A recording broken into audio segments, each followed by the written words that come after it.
The second time Princess Elara chose my false brother, I did not argue. That was how I knew I had truly come back. The Hall of Lineage looked exactly as I remembered. White marble. Blue banners. Rain against the tall western windows. A silver basin on the central table where the royal genealogists had placed the blood seals. Cassian Vale stood to my left in black mourning clothes. He had perfected that expression in my first life. Hurt without anger. Humility without submission. A man apparently too wounded to demand anything and therefore constantly receiving everything. Across from us, Elara sat beside the king.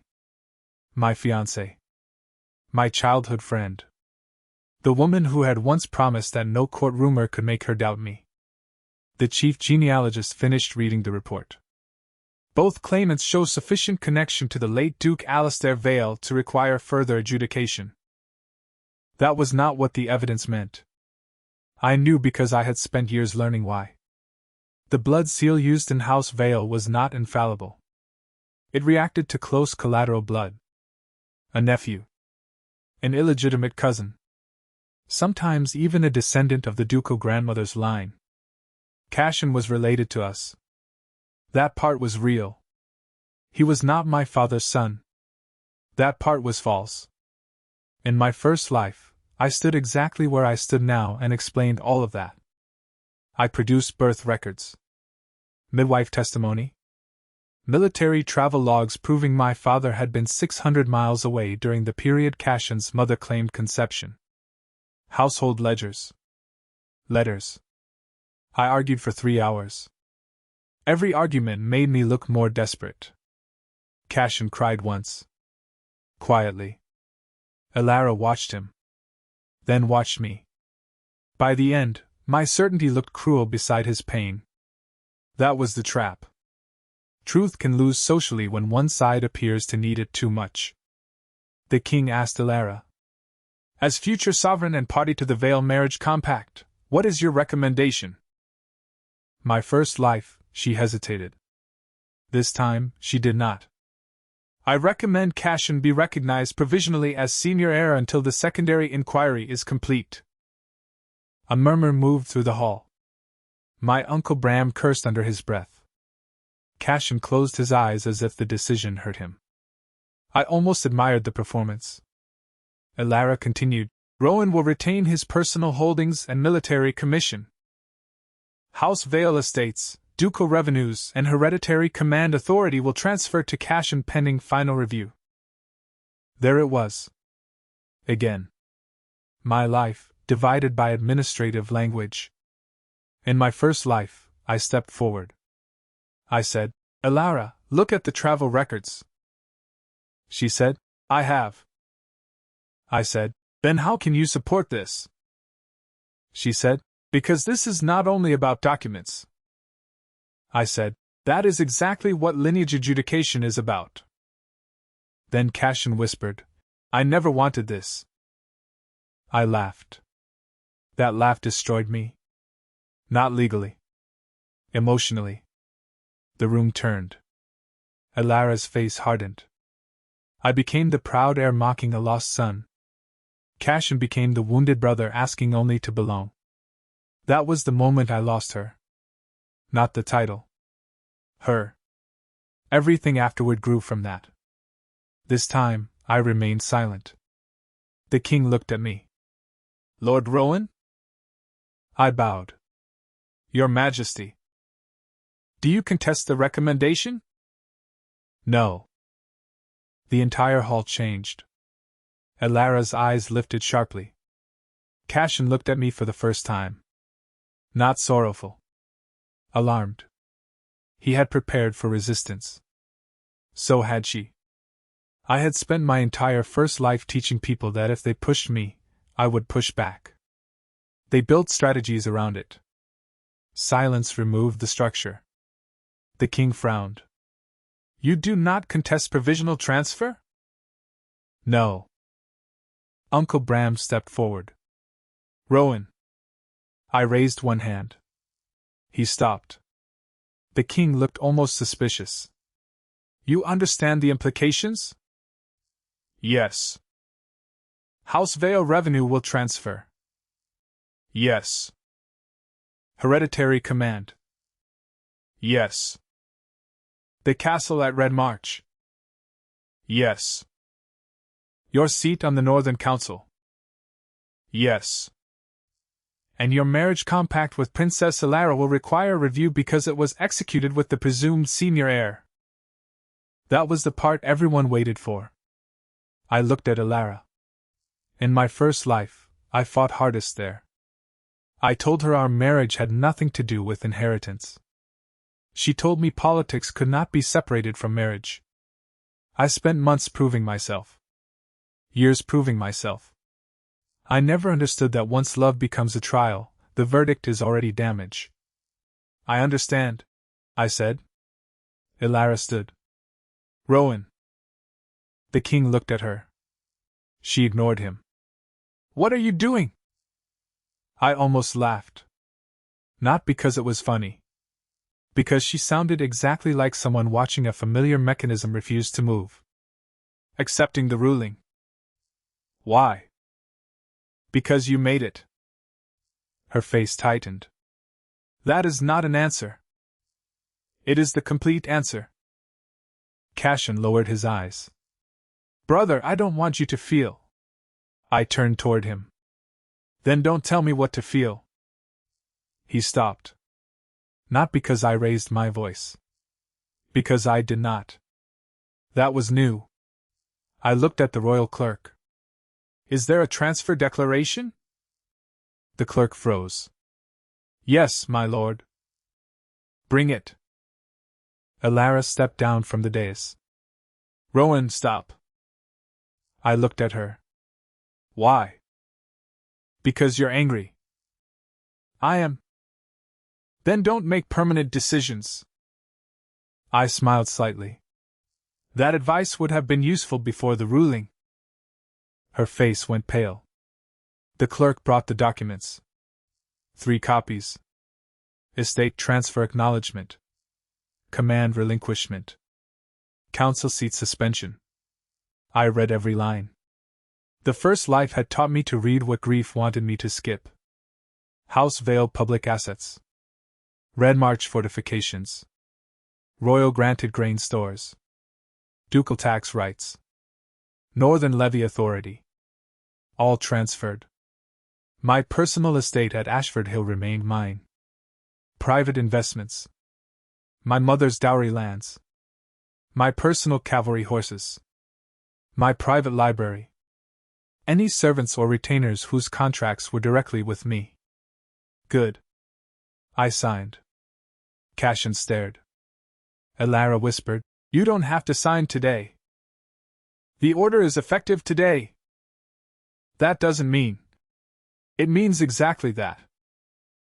I signed the second document. Then the third. The clerk sanded the ink. A sound no one else would remember. I would. Because that was when my second life separated completely from the first. In the first, I fought for everything. In the second, I discovered how much could become clear once I stopped. The king said, You may remain at Red March until the review concludes. No, your majesty. Elara looked at me. What?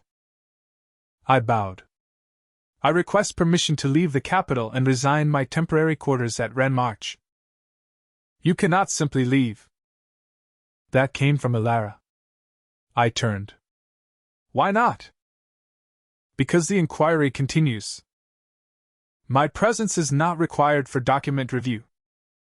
Because the Northern Command is unstable. You transferred command. Provisionally. Then the provisional commander should stabilize it. Cashin looked uncomfortable. Good. Responsibility had arrived before celebration ended. Elara lowered her voice. Where would you go? I thought of the answer I had prepared across 16 years of regret. In my first life, I knew every place I could have gone. Every road I did not take. Now only one mattered. West. West where? The Free March. A murmur moved through the hall. The Free March was not free in the romantic sense. It was a strip of poor border country between Arden, Belisar, and the northern hill clans. No hereditary duke controlled it. Local settlements elected councils and contracted defense through charters. The crown considered it inconvenient. Merchants considered it dangerous. I considered it outside the reach of House Vale inheritance. Elara stared. There's nothing there. Then I won't be taking much. Her eyes filled. You're trying to punish me. No. You think if you disappear, I'll reverse this? No. Then why? I looked at her. Because I had already lived the version where I stayed. Because I knew what begging did to my dignity. Because I knew how long a person can survive while waiting for someone to admit they chose wrong. I could say none of that. So I said, because I no longer have a reason to remain. The words landed harder than anger. Elara went still. Casham looked at her. The king said, Your commission remains. Then I resign it. This time, even the king stood. That would be unwise. Perhaps. You have 12 years of military service. Yes. You command loyalty. Not anymore. Men may follow you. If they are under royal or ducal contract, they should remain. I meant it. That mattered. I would not strip Ren March because I knew Casham would fail. That would make me responsible. If people chose independently to leave legal service and later join me, that was different. The king studied me. Why the Free March? Because no one there knows my title. Casham laughed softly. Not cruelly.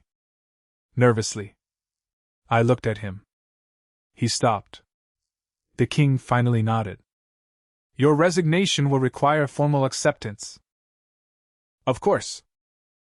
Until then, you remain an officer. I will fulfill all legal duties during notice. Elara whispered, Rowan. I bowed to the king. Then to her. Your Highness. Not Elara. Not my love. Not my fiancé. Your Highness. She heard the distance. Her face broke. I turned and walked out. Uncle Bram followed. He waited until we reached the corridor. Then he grabbed my shoulder. Have you lost your damned mind? Probably. Good. He turned me around. Now explain. I looked at him. Bram was my mother's older brother. 58. Former cavalry commander. Permanent critic of furniture, wine, weather, kings, and optimism. In my first life, he died at Ren March during Casham's third winter as Duke. Not in battle. Pneumonia after personally inspecting a failed supply road because Casham dismissed the engineer who warned him. I had not been there. This time Bram was alive. That alone almost broke me. I hugged him. He froze. Then pushed me back. What in God's name? Nothing. You are crying. I'm tired. You're 32. Still possible. He stared. Then softened. Rowan. I wiped my face. I'm leaving. I heard. You're not coming. He looked offended. Excuse me? Your pension is tied to House Vale. I have private income. Your house is in Red March. I hate that house. Your physician is there. I hate him too. I almost smiled. Bram. He folded his arms. You think I'm letting you walk into the Free March with 2 shirts and wounded pride? 3 shirts. Excellent. Now I'm reassured. I looked at him. I mean it. So do I. He leaned closer. I followed your mother into 3 political disasters. I can survive one more from her son. I laughed. Then became serious. No sabotage. What? We take nothing public. No army stores. No maps that belong to command. No household funds. No recruiting active soldiers. Bram's eyes narrowed. You've thought about this. Since this morning? That was technically true. He studied me. Then nodded. Fine. I hate when you say that. Good. By evening, I had separated my private property from House Vale assets. I took only what was legally mine. No ducal seal. No military records. No public grain. No treasury money. I wanted the record clean. If Cashin later failed, it would belong to his choices rather than anything I stole on the way out. The harder issue was people. My personal secretary, Samuel Reed, resigned from House Vale before I asked. Owen Pike, chief engineer at Red March, submitted retirement papers. I refused his first attempt. You have a royal pension in 6 months. I know. Then wait. I don't want to. You will want the money. He glared. Do not become my accountant. I am currently unemployed. Exactly. I made him wait. Bram cursed me. Owen cursed me more.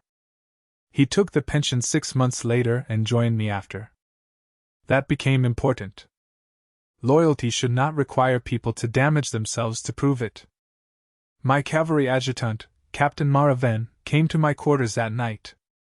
I heard. Everyone heard. I want to resign. No. Her jaw tightened. Why? Because you command the Western Patrol Wing. Under Cashin. Under the Crown. Same difference now. No. I looked at her. You swore to Arden. Not me. She stared. You're telling me to stay? Yes. Even if he is incompetent? Especially then. Her eyes narrowed. Why? Because soldiers still need competent officers. She became angry. You think I should clean up his mistakes? I think you should do your job until your oath ends, or you lawfully resign for your own reasons. Not mine. Silence. That distinction cost me. In the first life, I would have wanted everyone to leave with me. Their loyalty would prove I was the real Duke. Now I understood that turning people into proof is another form of ownership. Mara's anger softened slightly. What if I decide later? Then decide later. She saluted. Not warmly.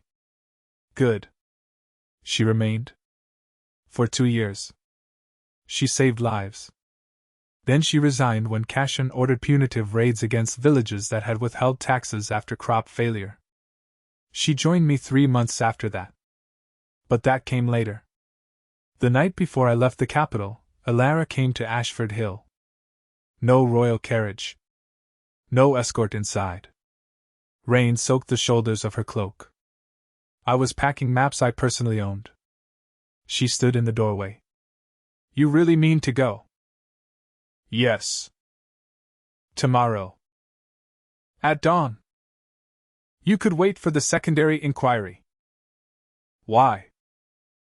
Because this may change. I looked at her. Would you reverse today's order if the inquiry took a year? She hesitated. That was enough. You see? She stepped closer. No. You're twisting it. Then answer. I would follow the evidence.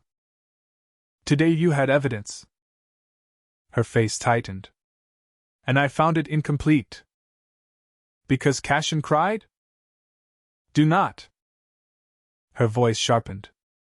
Do not reduce this to that. Then tell me what convinced you. She opened her mouth. Stopped. I knew the answer because I had lived it. Cashin had spent months building emotional credibility. He told stories about his mother, poverty, a sealed letter supposedly from my father. He never demanded the title. He only asked to be acknowledged. I challenged evidence. Elara interpreted that as fear of sharing. She had begun the hearing already believing the moral question mattered more than the technical one. "You think I am cruel," I said. Her face changed. "No." "Sometimes." "No." "Rowan." She came closer. "I think you're frightened. Of losing everything." I smiled. "That happened today?" Her eyes filled. "No. You still have me." There it was. The sentence that destroyed the last illusion. I looked at her. She heard it before I spoke. "What?" "You don't understand." "Then explain." I put down the map.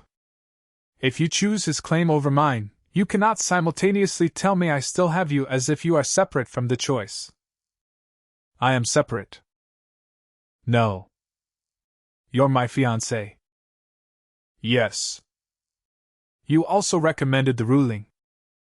"Because I had to act as future queen." "Exactly." I nodded. "Then I have to respond to both people." Her face went pale. "You're ending the engagement." "I'm not doing anything tonight." "Then promise me you won't." "No." She stepped back as if struck. "Why?" "Because I don't make promises about futures I no longer understand." "You understand us." "I thought I did." She started crying. I hated it. I still loved her. Rebirth does not cauterize emotion. It only makes certain mistakes harder to romanticize. "Rowan. Come back after the inquiry. If Cashin is false, come back." I looked at her. "Do you hear yourself?" "What?" "If." She closed her eyes. "I didn't mean. You still need proof." "Yes." She looked at me. "Is that unreasonable?" "No." That surprised her. I continued. "It means I am no longer willing to build my life while waiting for your verdict." Silence. Rain hit the windows. Elara whispered, "I thought you would fight." "I know." "I was ready." "I know." "I thought you'd bring 10 more witnesses." "I know." "Why didn't you?" I thought of 16 wasted years. Courtrooms. Arguments. Letters. Every explanation turned into another burden of proof. Because if the person I love needs me to perform my identity until she feels safe choosing me, then the relationship is already different from what I believed. She sobbed once. Quietly. I looked away. Mercy was harder than anger. She said, "I can ask Father to delay implementation." "No." "Why?" "Because I don't want a private exception to a public decision. I can keep the marriage compact untouched." "No." Her face hardened. "You don't get to say no to everything." I looked at her. "That is exactly what I get to do with my own life." She went still. The princess in her hated that sentence. The woman in her understood it. They fought across her face. Finally, she whispered, "Will you write?" "Maybe." "That is cruel." "No. It's honest." She laughed bitterly. "You always hide inside honesty." "Sometimes." I accepted that. "I'll write if I have something to say." She stared. Then took something from her cloak. A small gold signet. Our betrothal token. Half of a paired seal. I had the other. She placed hers on the table. I looked at it. What is this? If you're going to behave as if the engagement is already dead, take it. Anger. Pain. A test. In my first life, I would have refused. I would have pushed it back.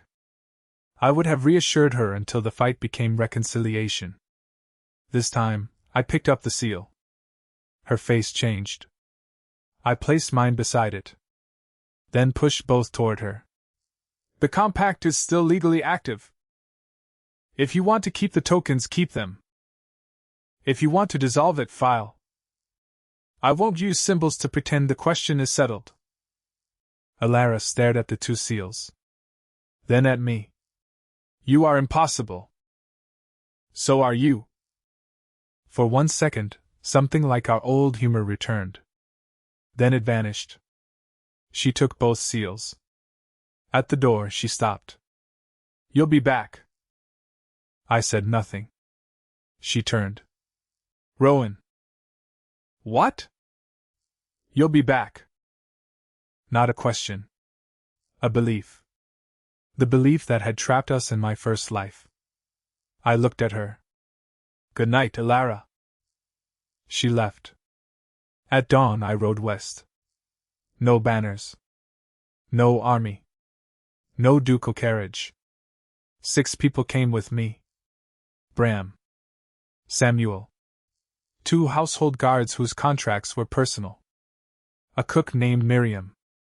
A surveyor named Theo Cole. Everything else stayed. The road out of the capital crossed a hill where the palace towers remained visible for almost an hour.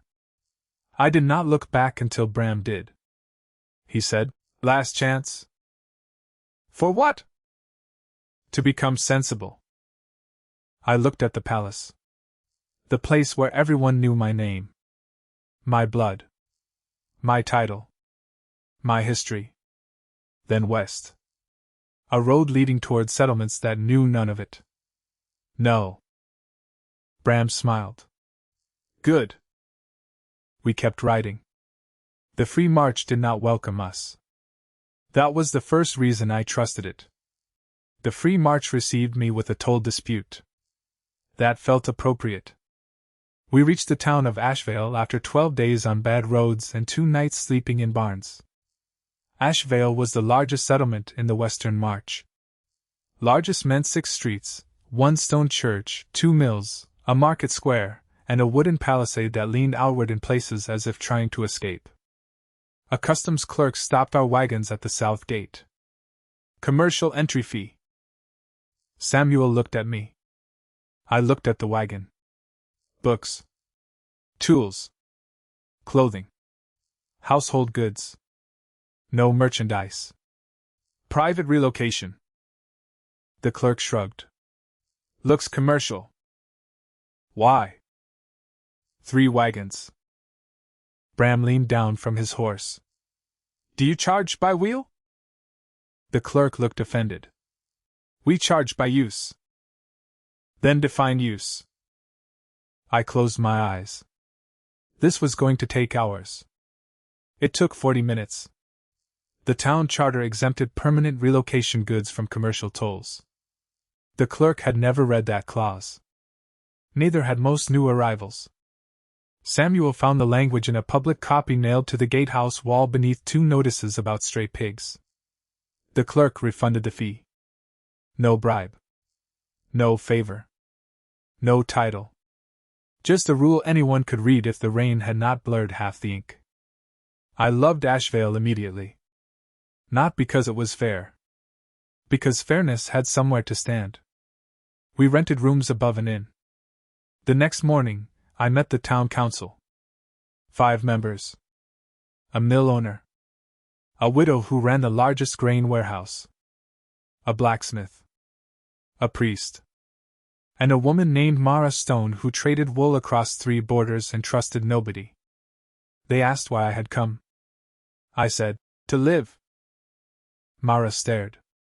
Men with your accent don't come here to live. What do they do? Collect debts. Recruit soldiers. Hide scandals. Bram coughed. I ignored him. I may be hiding a scandal.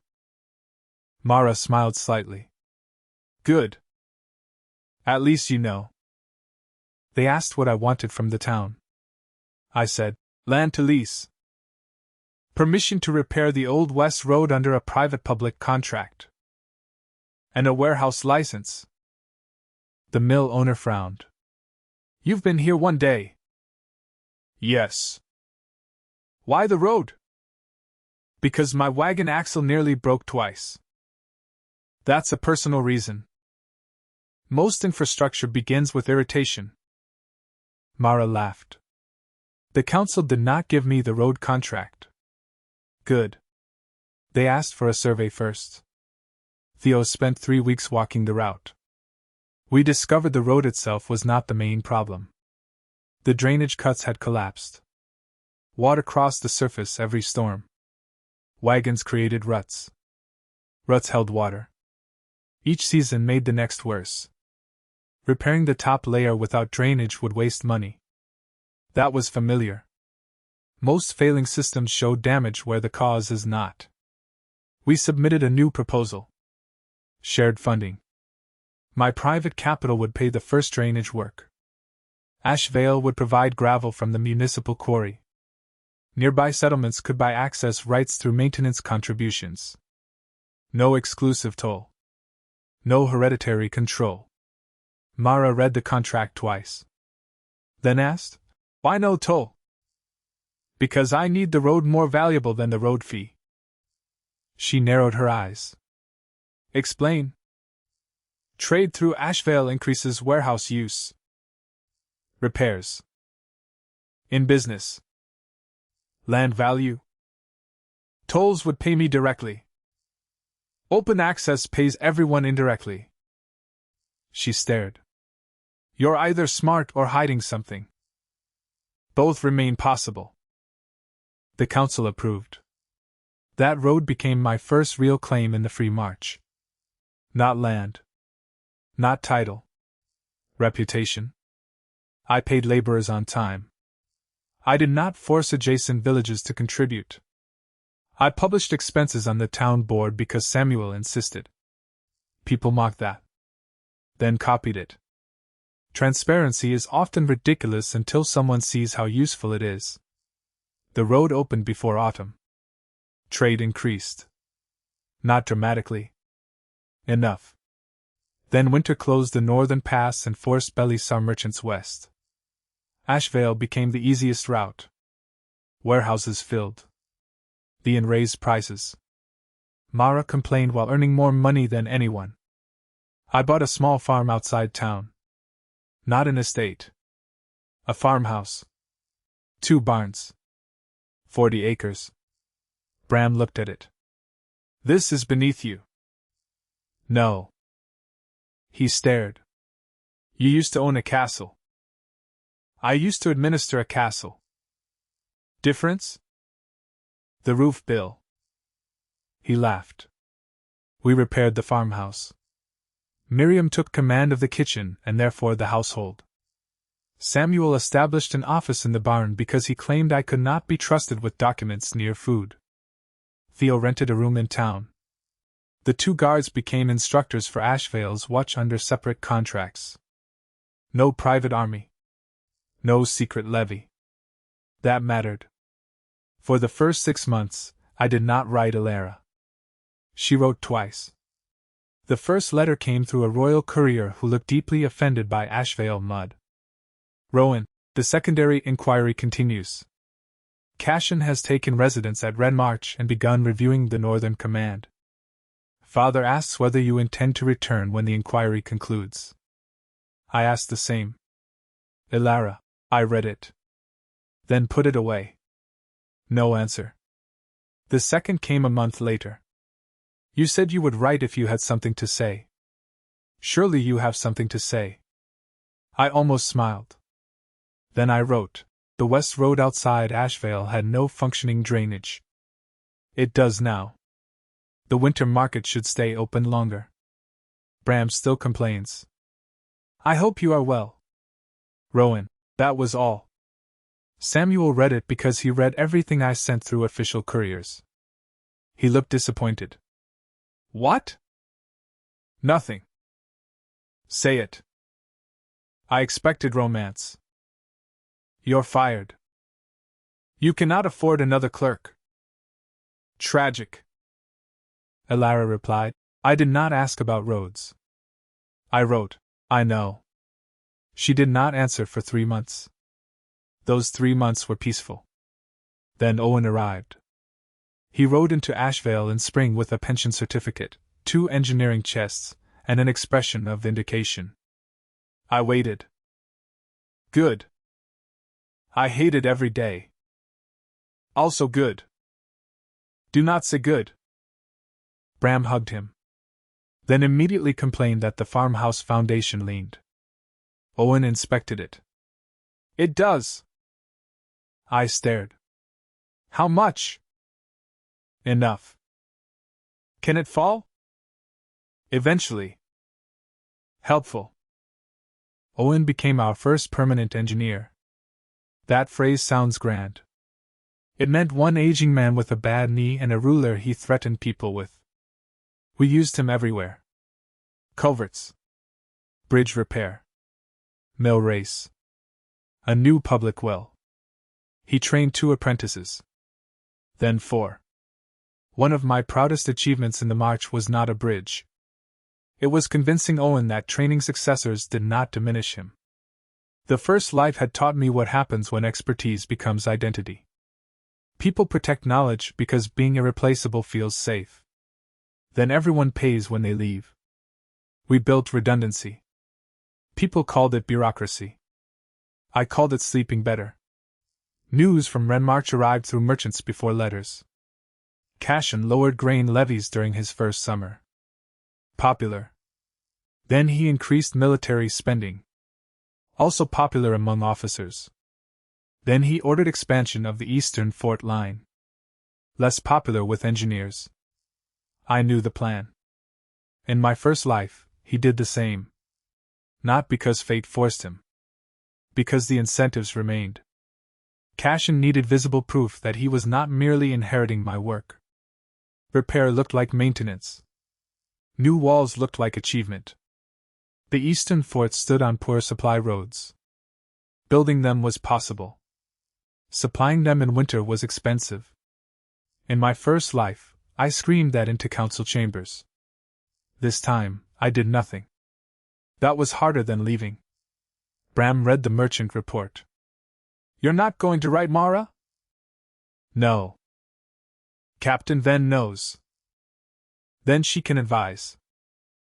What if Cashin ignores her? Then the Northern Council can respond. Bram stared. You know this goes badly. I know one version went badly. Same man. Different circumstances. Same vanity. Probably. Then warn them. I looked at him. How? Dear Cashin, in another life you ruined this? Bram cursed. He did not know the truth. No one did. I had told him only that the hearing changed how I saw things. Sometimes he looked at me as if he suspected madness. Fair. I continued, if I intervene every time I recognize a dangerous pattern, I never actually leave. He folded his arms. People may die. That sentence landed. I knew. That was the moral cost. Leaving power does not free you from knowing consequences exist. I looked at the map. Then I can send a technical note to the Northern Council as a private engineer investor. Bram raised an eyebrow. You are neither. I employ one. Owen, when asked, wrote a concise memorandum on winter road capacity using public maps and engineering principles.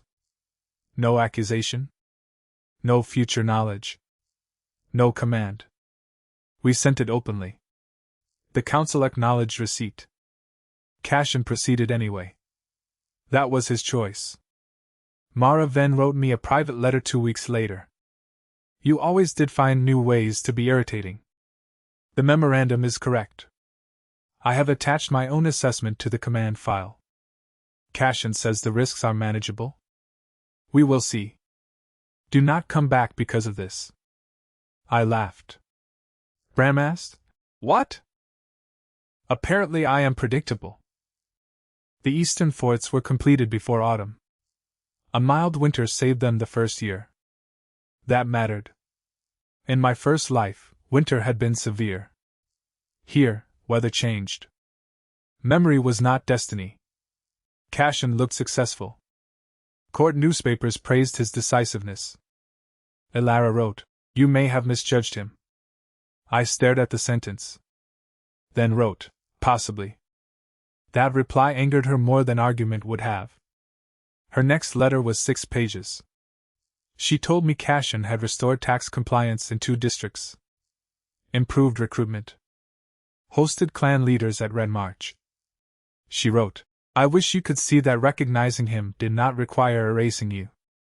I almost did not answer. Then I wrote, You transferred my title, office, command, and council seat. You may believe that was justified. Please do not tell me it was not erasure. Her response took a month. I am sorry for the way that sentence sounded. Not for the ruling. Not yet. For the sentence. I appreciated the distinction. I wrote, Thank you. That was all. The free march expanded my life. Not dramatically. Gradually. A Belisar merchant named Elena Voss became our primary salt buyer after we invested in restoring a shallow quarry mine outside Asheville. She was sharp, impatient, and married to a baker who feared horses. No romantic subplot. Life contains women who are not waiting to become rewards. That mattered to me more than I expected. Elena introduced us to caravans heading south. Trade increased. Asheville Council asked me to serve as road commissioner. I refused. Mara Stone said, Why? Because I funded part of the road. Exactly. That is a conflict. She stared. Nobody here cares. I do. She cursed. They appointed Theo instead. Good. I joined a defense charter committee later because the role had no control over my own commercial holdings. That was the beginning of my public life in the March. Not inherited. Elected by 7 settlements. Temporary term. Written powers. Review. The first meeting lasted 9 hours because one village refused to pay for patrols beyond its boundary. I loved it. Bram called me diseased. You're enjoying committee work. People disagree honestly. That is your standard for happiness. Apparently. The defense charter created shared patrol schedules. No single lord. No permanent army. Settlements contributed money or trained watch units. Travel risk fell. Insurance fees dropped. Merchants noticed. Population grew. The march remained poor. Just less fragile. Fragility is often what people confuse with poverty. You can survive low income if one failed bridge does not also destroy food access, tax collection, medicine, and defense. We separated dependencies. Again and again. Elara visited none of this. Not yet. She saw reports. Numbers. Merchant notes. Sometimes I wondered what she imagined. A farm? A camp? A stubborn exile waiting by a fire? In my first life, I wanted her to imagine me suffering. Then regret would mean victory. This time, I found that wanting someone to regret you keeps them at the center of your life. So I tried to stop. Not always successfully. The first time news came that Elara and Cashin attended a winter ball together, I broke a cup. Bram heard. He entered the kitchen. Looked at the pieces. Then at me. Excellent emotional maturity. Go away. Was it expensive? No. Then continue. I laughed despite myself. The report said nothing improper. Princess and Provisional Duke of Ren March opened the Winter Assembly. Political. Expected. My body did not care. Jealousy is not a legal scholar. I wanted to ride east. Ask her. Demand clarity. Then I looked around the farmhouse. Miriam kneading bread. Samuel arguing with a messenger. Owen asleep beside the stove. A life. I stayed. The betrothal compact remained legally active because the lineage inquiry had not concluded. That was absurd. The court had spent nearly 2 years investigating. Why? Because final judgment became politically harder after provisional transfer. If Cashin was declared false, Alara's recommendation looked reckless. If he was declared true, House Vale needed to explain contradictory records. So committees requested more records. More testimony. More blood seals. Delay became institutional self-protection. In my first life, I participated. Every delay kept hope alive. This time, I filed for suspension of the marriage compact. Not dissolution. Yet. Grounds: unresolved identity of the contracted Vale heir. Extended physical separation. No shared household. No agreed marriage date. The Chancery approved suspension automatically. Alara wrote the next day. Why? I answered, because the compact no longer reflects reality. She replied, reality can change. I wrote, exactly? No response. That winter, Renmarch suffered its first serious supply failure. Not because of the forts alone. A grain contractor defaulted after price increases. Cashin replaced him with a merchant connected to one of his new advisors. The merchant promised lower prices. Then failed to deliver before snow. Mara Ven rerouted reserve grain. The eastern garrisons survived. Several villages received less winter relief. No famine. Real hardship. Cashin blamed procurement corruption from the old administration. That angered Bram. Old administration means you. Mostly. You going to answer? No. He is accusing you. Then audit. The Northern Council did.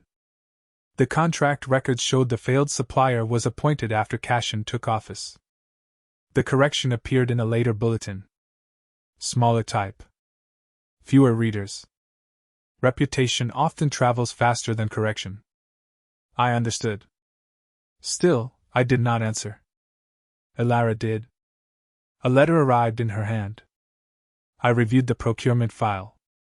The original report was inaccurate. I have ordered a correction.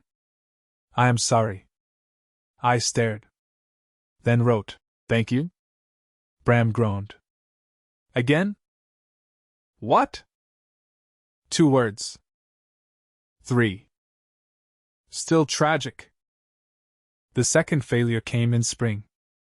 Cashin dismissed 2 clan envoys after they refused a new transit levy. The Northern Hill clans had no formal treaty requiring free passage. They had custom.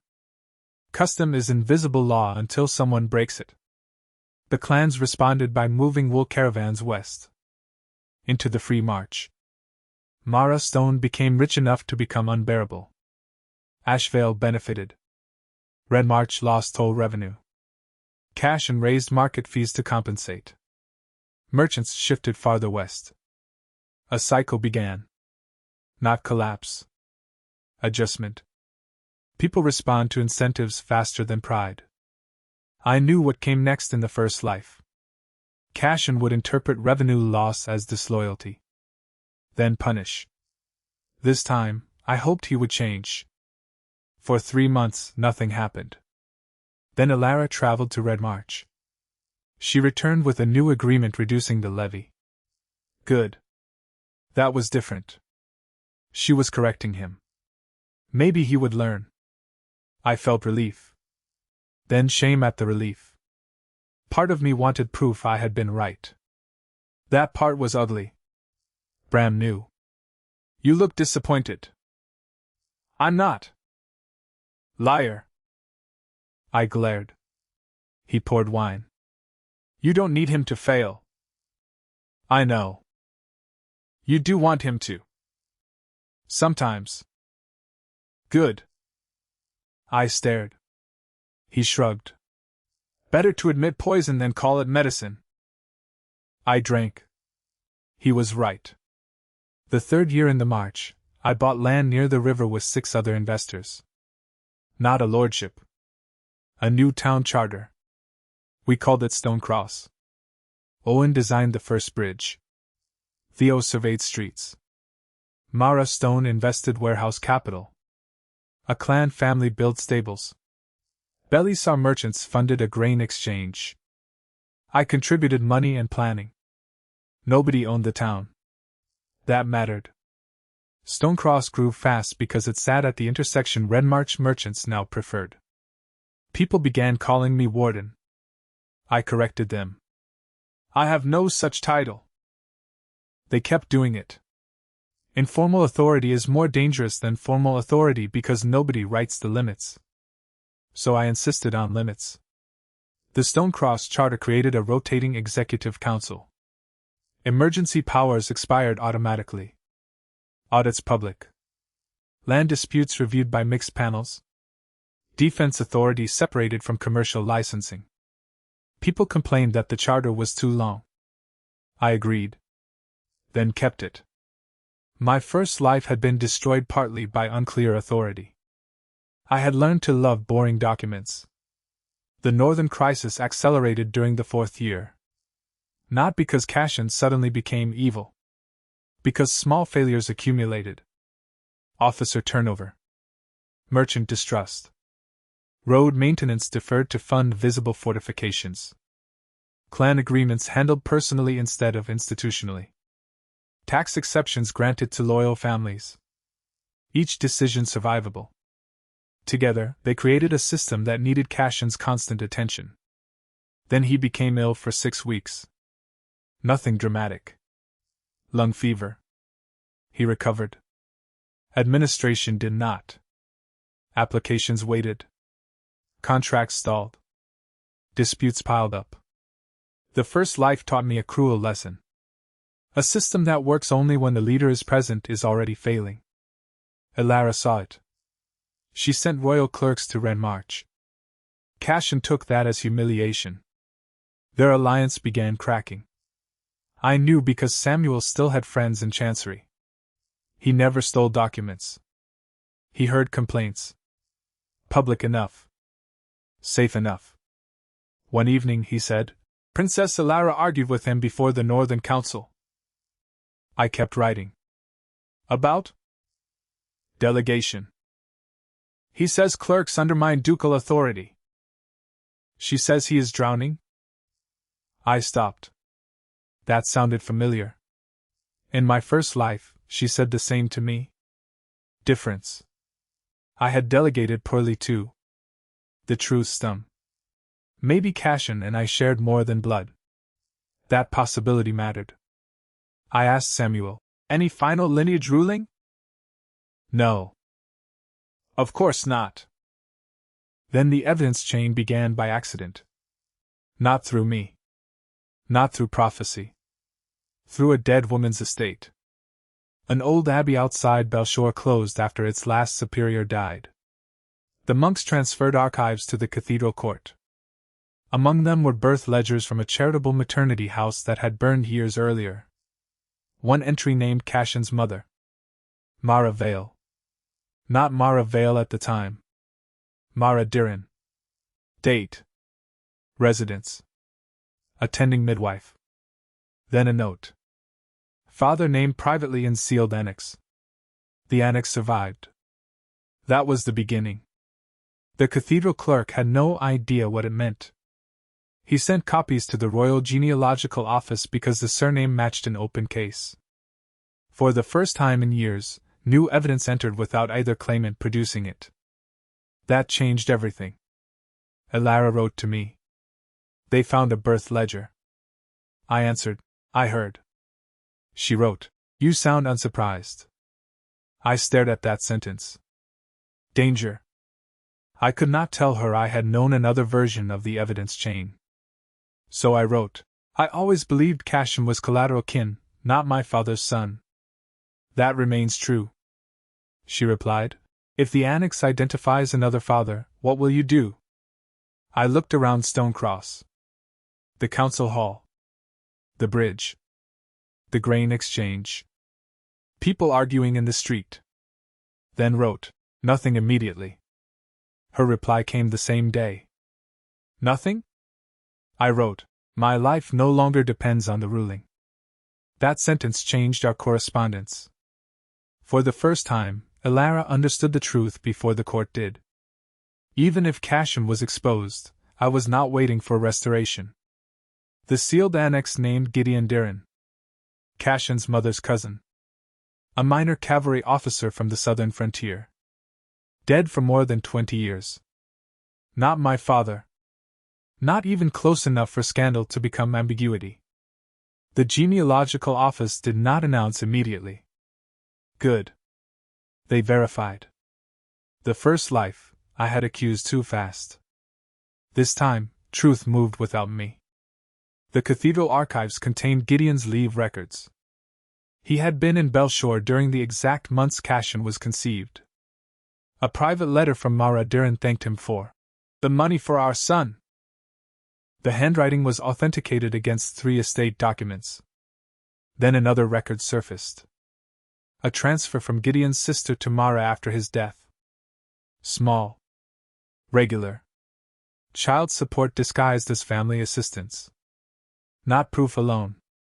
Together, a chain. Blood seal explained. Birth claim contradicted. Money matched. Travel records matched. My father's absence became decisive rather than defensive. The royal office summoned Cashin. He denied knowledge. That mattered legally. A false identity can be inherited without being personally fabricated. The question became, when did he know? That answer would determine everything afterward. Elara wrote, the evidence is stronger than I expected. I read the sentence twice. Then wrote, it was always strong. Her reply took 3 days. You're right. That was the first time she said it without qualification. I expected satisfaction. I felt tired. Samuel noticed. You've waited years for that. No. I stopped waiting. Apparently. Then why do you look miserable? Because an apology arriving after the need dies does not resurrect the person who needed it. I did not say that. I said, because people think being right repairs cost. Samuel nodded. Doesn't. No. The royal inquiry suspended Cashin's senior heir status. Not removed. Suspended. Procedure. He retained administrative authority temporarily because immediate removal risked destabilizing Red March. That was sensible. Elara supported the suspension. Cashin called it betrayal. Their alliance cracked publicly. He gave a speech to the Northern Council accusing court bureaucrats and displaced interests of manufacturing evidence. No names. Everyone heard mine. I did not respond. Then he made the mistake that mattered more than blood. He interfered with records. Not directly. Not dramatically. A Red March clerk received an order to relocate old household archives to a secure storehouse. Routine language. The clerk obeyed. 2 wagons disappeared en route. Cashin blamed bandits. 1 wagon was later found burned. The other never recovered. Suspicious. Not proof. Then the clerk produced the written instruction. Cashin's private secretary had added a handwritten note. Prioritize lineage period records. That changed the investigation. Why target those records? Cashin said preservation. The secretary said Cashin dictated the phrase. Cashin denied it. Then palace investigators found that his chief steward had paid 3 men who disappeared after the burned wagon was found. Still not enough. Money can have many reasons. 1 man was arrested months later for another crime. He asked for leniency? then talked.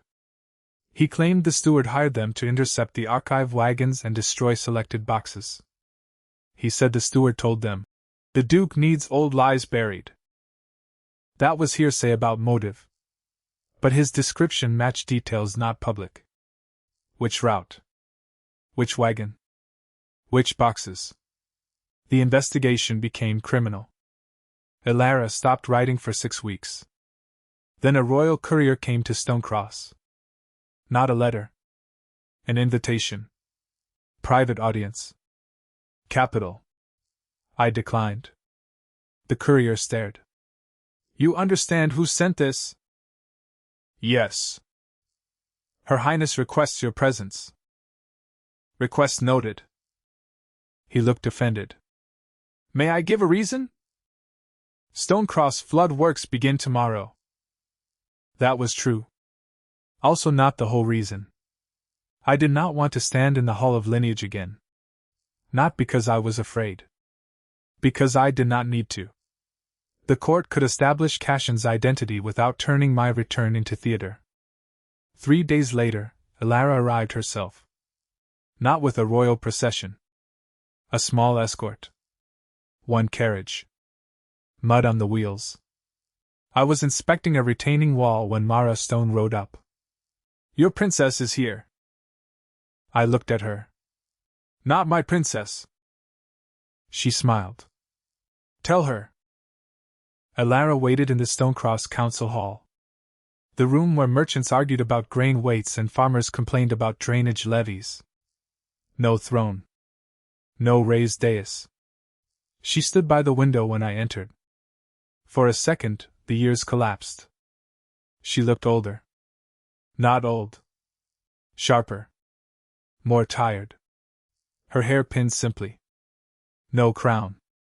No ceremonial dress. Only a dark riding coat. "Rowan." "Elara." "Not your Highness." Not because the title had vanished. Because she had come privately. Her eyes filled at hearing her name. "You wouldn't come?" "No." "Why?" "The inquiry does not require me." "I do." There it was. I closed the door. "Why?" She laughed softly, almost angrily. "You always ask that now." "I should have asked it more before." She looked around the council hall. "This is what you built?" "Partly." Her mouth tightened. "Everyone says that." "What?" "Partly.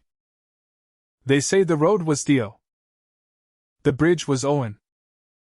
Warehouse law was Mara Stone. Patrol charter was Ven. Grain exchange was merchants. No one says Rowan built the march." I smiled. "Good." She stared. "Why good?" "Because if everything requires me, I failed." Her expression changed. That sentence landed somewhere deeper than politics. She sat. I remained standing until she gestured angrily. "Please." I sat across from her. For a moment neither spoke. Then she placed a document on the table. The preliminary lineage finding. Cashin was not Duke Alastair's son. The office considered the evidence conclusive absent extraordinary rebuttal. My blood status as Alastair's legitimate son remained uncontested. I looked at the page. My name. His. Years of pain reduced to orderly script. Elara whispered, "You were right." "I know." She flinched. Not arrogance. Fact. She continued, "I was wrong." I looked at her. "Yes." Tears filled her eyes. The old me would have softened the word. The new me respected her enough not to. "I chose him." "Yes." "I told myself it was provisional." "Yes." "I told myself you still had everything that mattered." I said nothing. She laughed bitterly. "I even told you that." "You did." Her hands shook. I thought title and land could move without changing US. I thought because you loved me, you would separate what I did as princess from what I felt as Elara. I looked at her. I tried. Why couldn't you? Because both people used the same hand to sign. She closed her eyes. That answer hurt. It was also true. She whispered, I have replayed that hearing so many times. I thought you were arrogant. I thought you were terrified of sharing. I thought Cashin's restraint showed character. He had restraint because he was winning. She nodded. I know. No. I softened. You know now. She looked at me. Did you hate me when you left? Yes. Her face crumpled. For how long? Less than I expected. That surprised her. Why? Busy. Despite herself, she laughed. The sound broke into a sob. I waited. Then, why didn't you come back when the first evidence appeared? Because evidence was never the only reason I left. She stared. What else? I looked around the hall. Because I discovered I liked a life where nobody could transfer my identity by vote. Her lips parted. I continued, I liked contracts with written limits. I liked councils that could remove me. I liked earning trust from people who did not know my father. I liked being wrong without it becoming a threat to lineage. Rowan. I liked becoming someone who did not need you to believe me. That was the one. She broke. Not elegantly. Elara covered her face and cried. I looked toward the window. Outside, carts moved through the square. Life continued. A monarch's grief did not stop deliveries. Good. After a while, she said, I want you to come back. I knew. Still, hearing it changed my heartbeat. To what? Red March. Your title. Your seat. Your command. She breathed. Me. There it was. Everything restored like a ledger correction. I felt the old hunger rise. Castle. Northern Council. My father's lands. Elara beside me. The life I had wanted. For one dangerous moment, I understood exactly why people return to structures that hurt them. Familiarity can impersonate destiny. I asked, what happens to Stonecross? She blinked. What? If I return. Stonecross remains. Without me? You said it does not depend on you. Correct. Then, that isn't the point. She stopped. I continued, what happens to the defense charter? My seat here? The contracts I signed? The people who elected me? She stared. You could resign properly. Yes. I could. Then why not? Because I don't want to. Silence. The sentence was simple. Harder than any legal argument. Elara whispered, you don't want Ren March. I want it safe. That's different. You don't want the title. No. Your father's title. He was my father without it. She looked hurt. And me? That was the real question. I took time. I love part of what we were. Her breath caught. That's not what I asked? I know. Do you love me? I looked at her. Yes. Hope appeared. I hated what came next. But I don't want to marry you. The hope vanished. She stood so quickly the chair scraped. No. I stayed seated. Elara. No. You don't get to say that like it's settled. I almost smiled sadly. That sounds familiar. She froze. The mirror was cruel. She sat again. Slowly. Her voice dropped.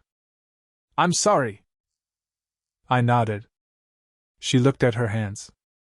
I thought if the truth came out, everything would go back. I know. I held the marriage compact. I frowned. What? I never dissolved it.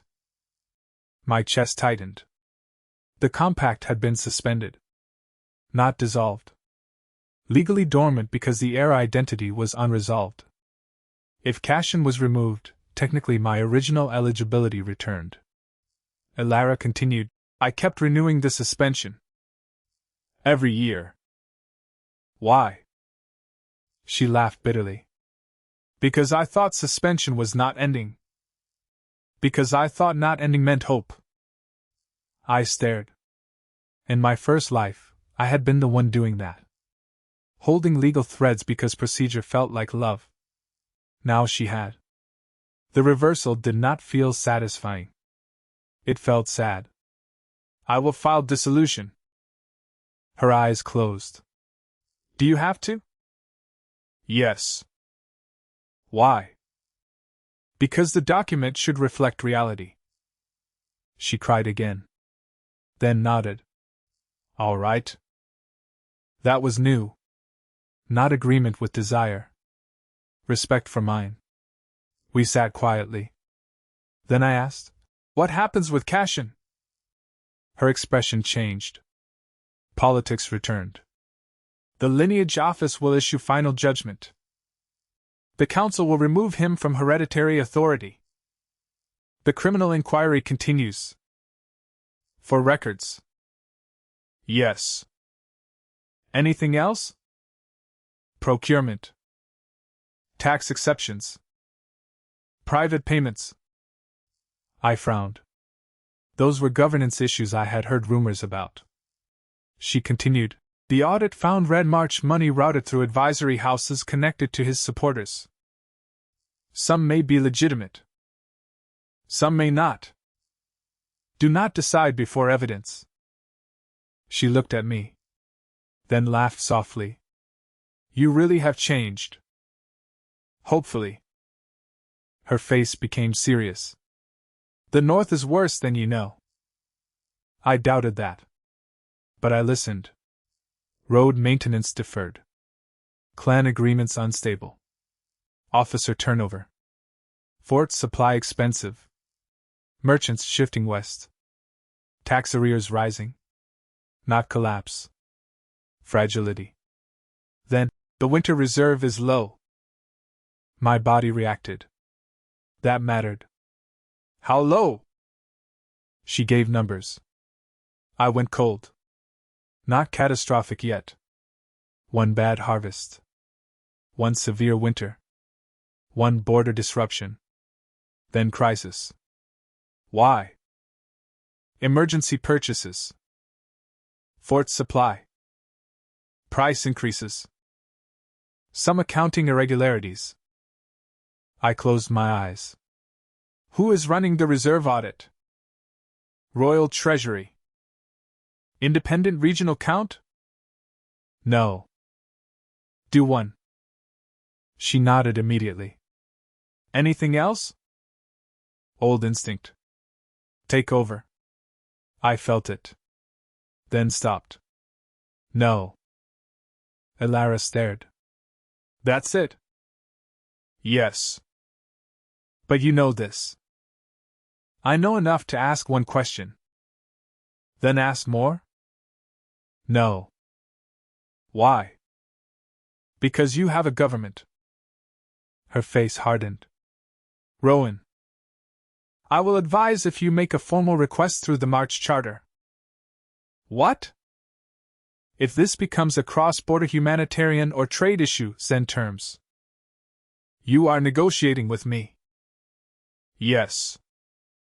I'm begging you. That word. Not yet on her knees. But emotionally there. I looked at her. That is why I need structure. She stared. I continued, if I help because you are crying, we rebuild the exact problem. If I help under a defined agreement, everyone knows what belongs to whom. She covered her eyes. I hate how right that sounds. So do I sometimes. She laughed through tears. The next morning, Elara left Stonecross. Before mounting, she handed me the paired betrothal seals. Both. She had kept them. I stared. I thought these were in Chancery. Copies were. These are ours. She placed them in my hand. Do whatever you think reflects reality. I looked at the seals. Young love cast in gold. Then at her. Thank you? She nodded. No demand? Then rode east. I filed dissolution that afternoon. Not dramatically. Samuel carried the papers. The Chancery approved within weeks. The marriage compact ended. I expected Elara to write. She did not. That was probably healthier. Cassion's final lineage judgment came before winter. Fall's senior heir. Collateral relation through the Durin line. No hereditary claim to House Vale. The title became legally vacant pending restoration. The crown offered it to me. I declined in writing. The council was horrified. Elara did not overrule. Good. Renmarch needed governance before symbolism. A temporary commission took control under Mara Ven. She had resigned years earlier, then joined the march. Now the crown asked whether she would return for 6 months as emergency commander under independent mandate. She asked me, "What do you think?" I laughed. "You're asking the wrong person." "Why?" "Because I want you here." She smiled. "Honest. Do you want to go?" She looked east. "Yes." "Then go." She did. That winter, Renmarch nearly broke. Not because Cassion was exposed. Because exposure arrived on top of accumulated weakness. Merchants froze credit. Clan leaders delayed agreements. Officers waited for new authority. Tax collectors feared investigation. People do not know whether to obey a system when the person who embodied it suddenly becomes illegitimate.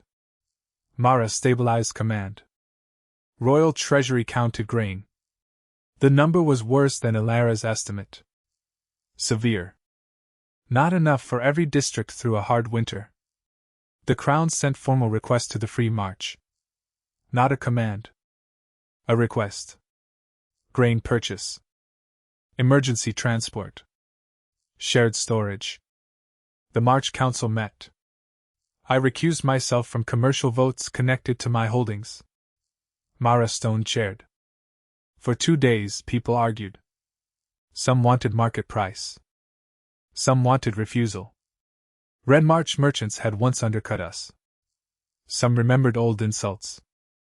One counselor said, "Let the crown learn what dependence costs." I looked at him. That sentence sounded too much like revenge. I spoke only on humanitarian terms. Children did not sign Cassion's contracts. Farmers did not falsify lineage. Soldiers did not choose the council hearing.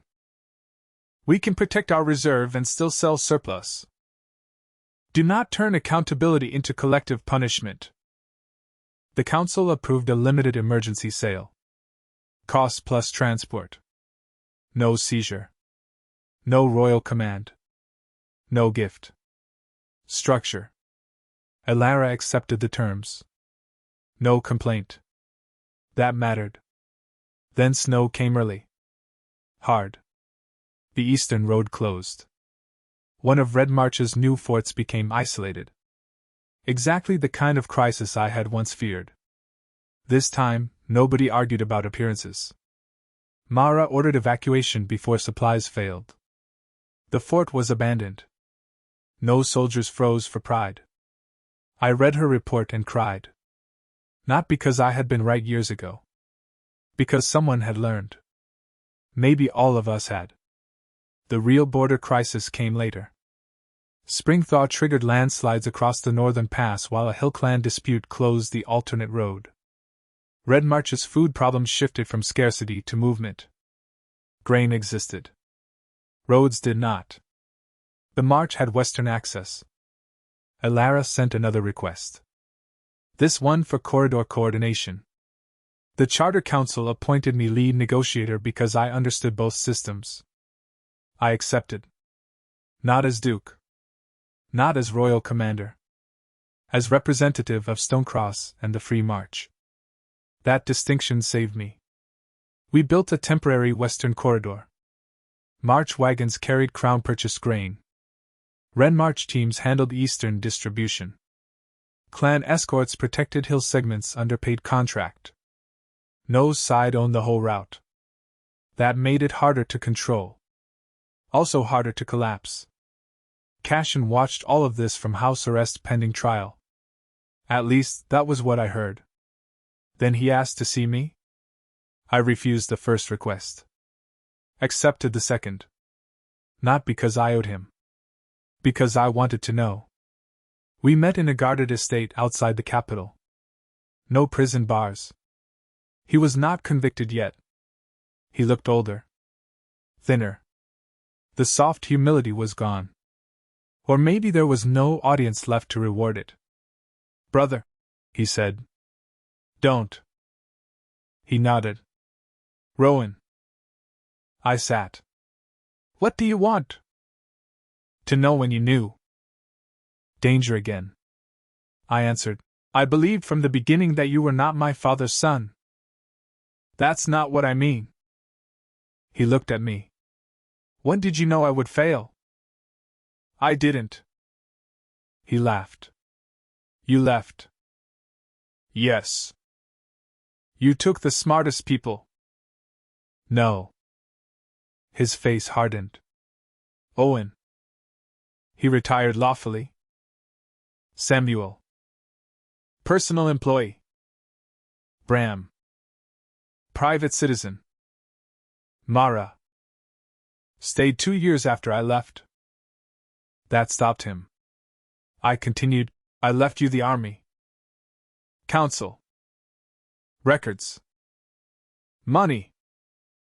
Castle. Roads. Title. You had more than I did. He looked away. Not trust. There it was. The first honest answer. That has to be earned. You had it because of your name. At first. Then I spent years maintaining it. He laughed bitterly. I thought if I had the title, people would treat me like they treated you. I know. They bowed. They obeyed. But every time something went wrong, they compared. Rowan would have done this. Rowan knew that. Rowan had an agreement. I hated you. I know. He looked at me. You didn't even fight. That was worse. I know. His eyes filled. If you had fought, I could have won. But you left. And then every problem became mine. I understood. Victory became responsibility. He had wanted the symbol. Not the weight. Did you know the lineage claim was false? His face changed. That was the legal question. He looked toward the guard. Then back. My lawyer told me not to answer. Good advice. I almost stood. Cashin said, I knew there were problems. I stopped. How many? Enough. Before the hearing? He looked away. Not a confession. Close. I did not ask further. Tell your lawyer. He laughed. You really won't give me anything. What do you want? Hatred. I stared. He continued, forgiveness. Anything. Something that makes me important to you. There it was. The same hunger in all of us. Elara wanted my return. Cashin wanted my fight. I once wanted their belief. Everyone trying to become real through someone else's reaction. I stood. You were important. His eyes lifted. You changed my life. That doesn't mean I need to keep carrying you, he cried. I left. His trial happened months later. The lineage fraud itself was complicated. Evidence showed Cashin's mother had raised him believing the possibility that Duke Alistair was his father. Later, before the hearing, Cashin received copies of Gideon Duran's letters. He did not disclose them. That became concealment. The burned archive evidence was stronger. His steward testified under a plea agreement that Cashin ordered destruction of records that could weaken his claim. Cashin denied directing destruction but admitted telling the steward to protect the title. The court found him guilty of obstruction and misuse of ducal funds. Not treason. Not every accusation. He lost hereditary claims already invalidated. Paid restitution. Served a term of confinement. Later, supervised civic work. No execution. No dungeon forever. Consequences proportionate to proven acts. That mattered. The greater consequence was simpler. He had to live as Cashin Duran. Not Duke Vale. Not false brother. Just himself. I hoped someday that would be enough. After Cashin's trial, the Crown asked me a third time to accept Renmarch. I declined a third time. This time, Elara came to deliver the offer herself. We met at the old western watchtower overlooking the corridor the march had helped reopen. Below us, wagons moved east. Food. Timber. Medicine. Ordinary cargo doing more to hold the kingdom together than speeches ever had. Elara carried the ducal restoration decree in a leather case. She placed it on the stone wall between us. Everything is ready. I looked at it. Everything? Title. Estate. Council seat. Hereditary command after transition. She swallowed. And formal restoration of your standing before the court. I smiled faintly. My standing? You know what I mean. I do. She looked tired. The last year had changed her. Cashin's exposure had not destroyed Arden. But it had damaged trust. Northern nobles questioned the crown. Merchants wanted guarantees. Clan leaders wanted written treaties. The royal treasury needed reform. Elara had spent months learning that authority becomes expensive when people stop assuming competence. She touched the leather case. Please. There it was. Not order. Not expectation. Please. I looked at her. No. Her eyes filled immediately. Rowan. I won't take Renmarch. Why? We've discussed this. Discuss it again. I almost laughed. Then I saw she meant it. Not because she expected a different answer. Because grief sometimes asks to hear the truth until the mind accepts what the heart rejects. So I answered. Renmarch needs institutions, not a restored legend. The Transition Council is working. Mara has command. The Treasury has independent auditors. The clans are negotiating written compacts. Putting me back in the center tells everyone the lesson was simply that you chose the wrong man. Her face tightened. Didn't I? Yes. But that wasn't the only failure. I pointed toward the road. You created a structure where one identity decision could move land, command, revenue, marriage, and political legitimacy at once. I participated in that structure before I left. If you restore everything to me now, you rebuild it with a different name. Elara stared. Then whispered, then take only the title. No. Only the estate. No. Only the council seat. No. Her voice broke. Tell me what I can give you. I looked at her. Nothing. She flinched. I softened. That is not an insult. It is freedom. Her eyes filled. I don't want you to need me. I know. I want there to be something I can repair. There is. Hope appeared. The kingdom. It vanished. I hated that. Still true. Repair the rules. Make evidence independent of royal preference. Separate hereditary dispute from military command. Write succession procedures that do not require personal favor. Protect clerks who report inconvenient records. Do that. She looked at the road. I already started. I know. Then what about us? There it was. The question beneath every decree. I breathed. There is no us to restore. Her face crumpled.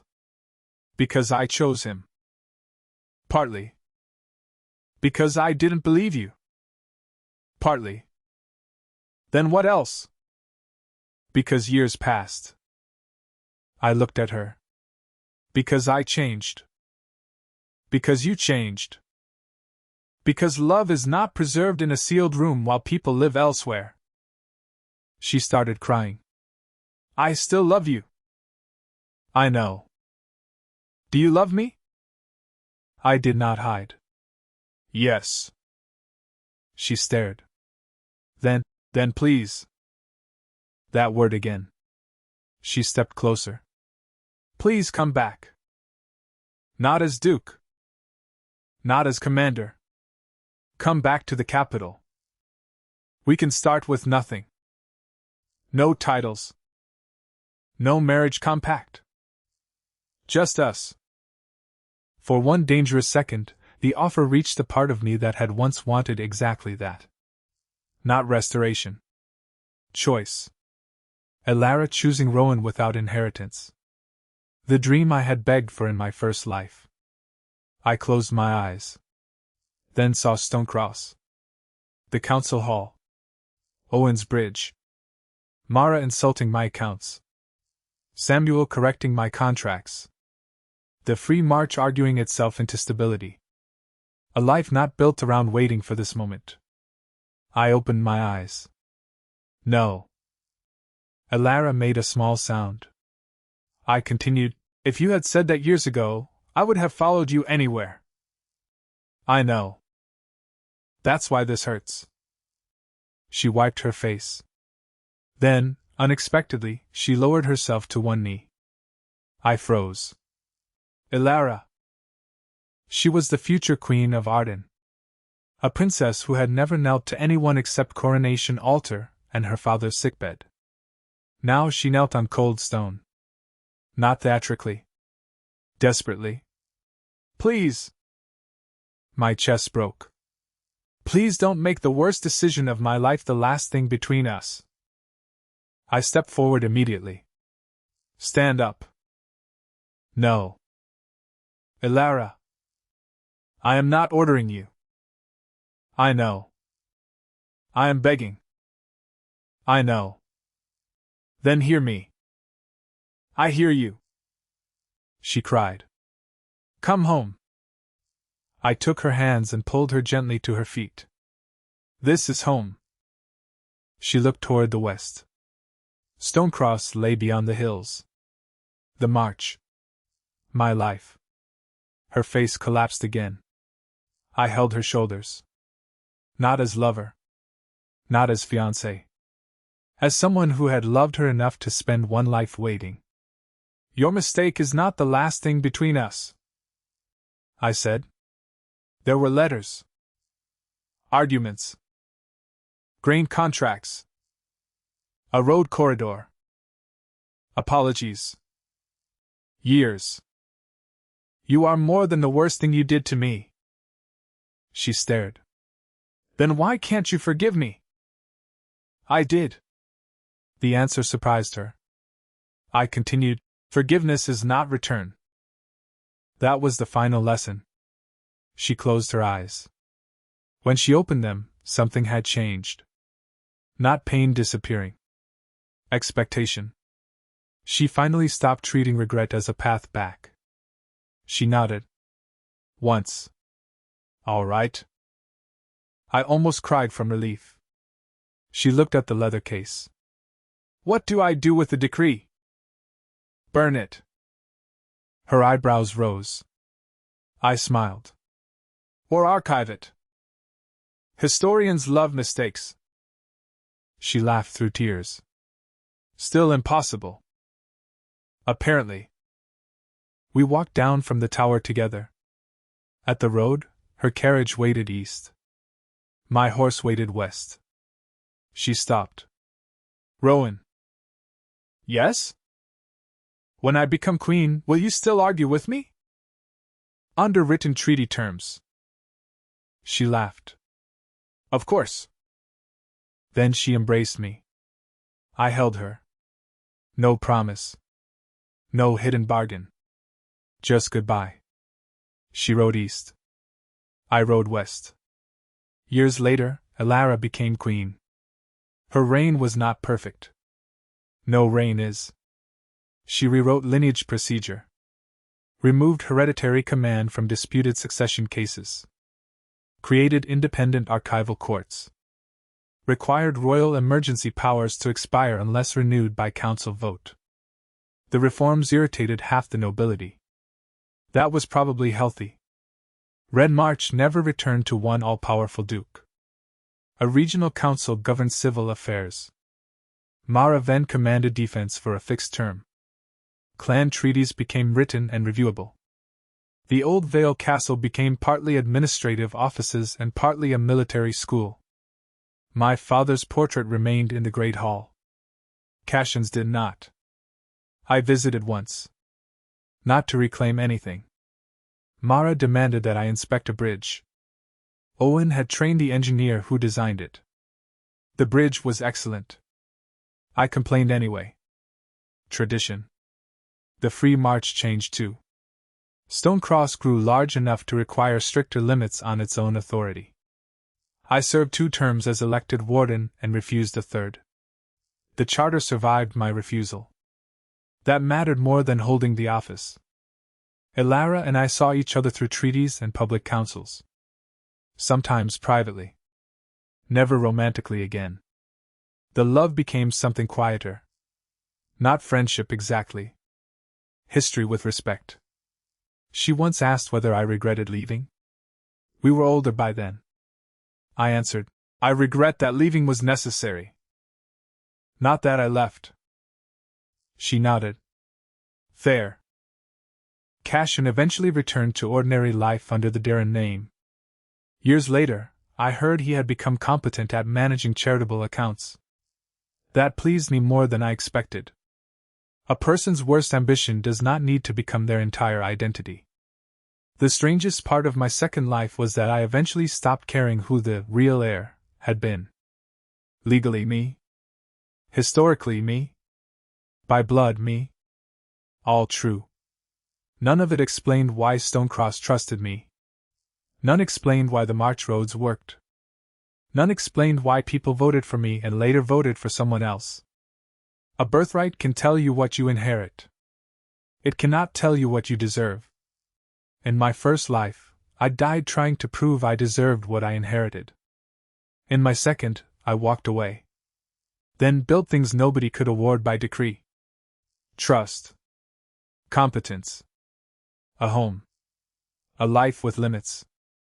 Years after the hearing, I returned to the capital for the dedication of the Independent Archive Court. Elara invited me. The Hall of Lineage had been renovated. Same marble. Different rules. A plaque near the entrance listed the reforms created after the Vale succession failure. My name appeared once. Cashin's once. Elara's once. No heroes. No villains. A case study? I like that. Elara stood beside me reading the plaque. She said history would remember that she chose the wrong heir. I said the rules mattered more. She nodded. We walked outside. The palace towers rose above the city. Once, that view contained my entire imagined future. Now it was simply beautiful. Alara stopped at the steps. Do you remember what you said when you left? Which part? That you no longer had a reason to remain. I remembered. Yes. She looked west. Did you find one? I followed her gaze. The road beyond the city eventually reached the march.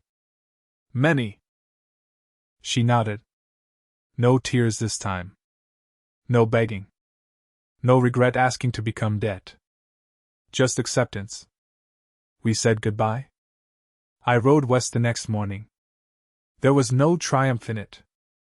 No one had to lose for me to know I had won something. That was the point I had missed the first time. The princess chose the false heir. I stayed silent. I left. Years later, she begged me to come back. But by then, her choice no longer defined my future. Neither did Cashin's blood. Neither did my father's title. The greatest thing I gained in my second life was not the dukedom I refused. It was the right to stop standing in a hall while other people decided who I was.